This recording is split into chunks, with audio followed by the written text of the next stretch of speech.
Salam sejahtera bagi kita semua. Kembali berjumpa dengan saya Pendeta Jonathan Eko Kulalang pada hari Kamis tanggal 23 Februari tahun 2023. Mari kita minta pertolongan Roh Kudus untuk pembacaan dan pemberitaan firman Allah. Mari berdoa. Tuhan Yesus, kami sangat bersyukur karena Tuhan Yesus masih memberikan nafas hidup pada kami. Itu berarti Tuhan Yesus masih membutuhkan kami tinggal di dunia dan terus berkarya bagi Allah Tritunggal sesuai yang karunia-karunia yang Tuhan berikan pada kami. Hari ini kami mau mendengarkan firman-Mu. Urapi hamba-Mu dengan kuasa Roh Kudus-Mu, dan juga urapi para pendengar yang akan mendengarkan firman Tuhan. Dan Roh Kudus menolong kami dan memampukan kami untuk kami meyakininya dan melakukannya. Berfirmanlah karena kami sudah siap untuk mendengarkan firman-Mu. Dalam kasih dan pengampunan Kristus kami berdoa. Amin. Mari kita baca firman Tuhan yang diambil dari Amsal Sulaiman pasal yang ke-17 ayat yang ke-17. Firman Tuhan berkata begini, seorang sahabat menaruh kasih setiap waktu dan menjadi seorang saudara dalam kesukaran. Demikian firman Allah yang berbahagia kita membaca, mendengar, memelihara serta melakukan firman Allah. Haleluya. Tema kita pada hari ini adalah persahabatan sejati. Nah, saudara-saudara yang saya kasih dalam nama Tuhan Yesus Kristus, Allah sangat merindukan setiap orang memiliki hubungan yang akrab dengan Allah dan dengan sesama manusia. Itulah sebabnya pada dasarnya manusia diciptakan untuk bersahabat dengan Allah dan bersahabat dengan sesama manusia. Nah, saudara-saudara yang saya kasih dalam Yesus Kristus, untuk mengembangkan hubungan persahabatan sampai lanjut usia, ada 3 hal yang harus kita laksanakan. Mari kita melihat 3 hal itu. Yang pertama, sahabat adalah orang yang dapat berkomunikasi terus-menerus dengan Allah dan sesama manusia. Apa itu komunikasi? Komunikasi berarti membagi diri atau sharing. Jadi komunikasi itu sendiri adalah pertukaran pemenuhan kebutuhan-kebutuhan dasar hidup manusia. Apa itu kebutuhan dasar hidup manusia? Kebutuhan dasar hidup manusia adalah kebutuhan untuk dicintai, dan kebutuhan untuk dimengerti, dan kebutuhan untuk dipahami, serta kebutuhan untuk dihargai. Nah, saudara-saudara yang saya kasih dalam nama Tuhan Yesus, nah, kalau kebutuhan dasar tersebut tidak terpenuhi, maka kemungkinan besar akan menimbulkan konflik dan kita tidak punya sahabat. Nah, itulah sebabnya kita harus menjalin persahabatan dengan baik bagi sesama kita manusia, supaya dimanapun kita pergi, kita pasti akan diterima dan kita pasti akan aman karena kita memiliki sahabat.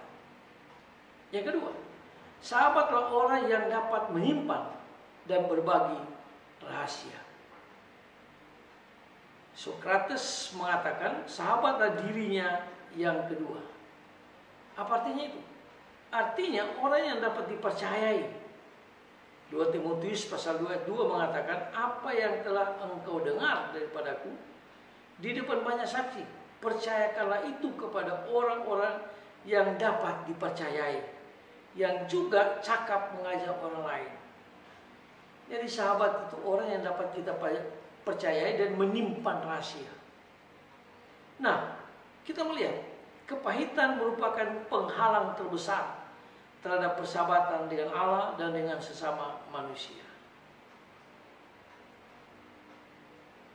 Ini kalau orang memiliki kepahitan atau luka batin kepada orang lain atau kepada diri sendiri, maka sulit sekali dia akan mempercayai orang. Sulit sekali akan mendapatkan sahabat. Itulah sebabnya kita harus memiliki sahabat yang adalah dapat menyimpan rahasia dan dapat bersahabat dengan baik.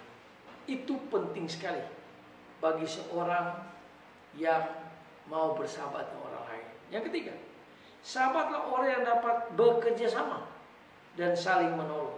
Itu jelas dalam Galatia pasal 6 ayat 2. Contoh 6 orang sahabat telah membentuk sebuah kelompok reparasi rumah di Tangerang misalnya. Mereka bertemu sebulan sekali setiap hari Sabtu minggu pertama untuk saling menolong satu dengan yang lain, sehingga mereka dapat tolong menolong membangun rumah dan saling membantu satu sama lain. Itulah sahabat, karena mereka dapat bekerja sama, tidak memilih kaya atau miskin. Pokoknya dia dapat bekerja sama, maka itu disebut sahabat. Tapi bekerja sama dalam hal ini bukan bekerja sama dalam berdosa atau buat kesalahan, tapi bekerja sama dalam hal berbuat kebaikan bagi banyak orang dan memuliakan Allah. Itu sahabat. Nah, saudara-saudara yang saya kasih dalam nama Yesus Kristus, marilah kita berusaha untuk menjadi sahabat dengan semua orang sampai kita lanjut usia. Kalau kita sekarang ini sudah, misalnya saya sudah umur 66 tahun, tapi saya memiliki banyak sahabat. Pergi ke daerah manapun, saya pasti banyak teman, banyak sahabat. Dan mereka pasti akan menyambut saya. Kenapa? Karena saya menjalin persahabatan dengan baik dengan setiap orang yang saya jumpai. Saya kira kalau kita lakukan ini, maka kita hidup paling enak dan paling bahagia karena kita memiliki sahabat. Tuhan Yesus juga pernah mengatakan kepada murid-muridnya dalam Injil Yohanes pasal 15 ayat 13 sampai dengan 15, Yesus mengatakan bahwa murid adalah sahabat Kristus. Sahabat Kristus adalah murid. Sahabat Kristus pasti melaksanakan hal-hal yang baik bagi kemuliaan Allah. Mari kita tunduk pada kita berdoa. Tuhan, tolong kami supaya kami memiliki sahabat baik dengan Kristus, dengan Allah, maupun dengan sesama kami manusia. Karena hidup bersahabat pasti diberkati Tuhan. Tolong kami Tuhan supaya kami memiliki banyak sahabat dimanapun kami pergi. Terima kasih Tuhan Yesus. Tolong Roh Kudus supaya kami memiliki banyak sahabat di setiap tempat kami datangi. Terima kasih Tuhan Yesus. Ampuni dosa kami, dengarlah doa kami. Dalam nama Tuhan Yesus kami berdoa. Haleluya. Amin. Terpujilah Kristus, sampai kita berjumpa di kesempatan yang lain.